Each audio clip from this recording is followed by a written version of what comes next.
কসম লাগে, কথাগুলো শুনে যাবেন।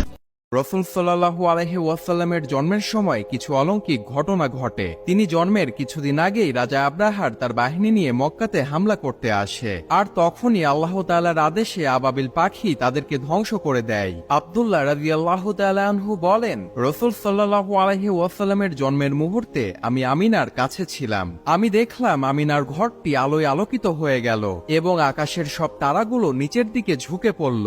আমার মনে হতে লাগলো তারাগুলো মনে হয় আমাদের ওপরে এসে পড়বে। কিছু বর্ণনায় পাওয়া যায় বিশ্বনবী জন্মের সময় মায়ের পেট থেকে এমন একটি নূরের বিচরণ ঘটেছিল যার আলো পূর্ব থেকে পশ্চিম দিক পর্যন্ত সবকিছুই আলোকিত হয়ে গিয়েছিল।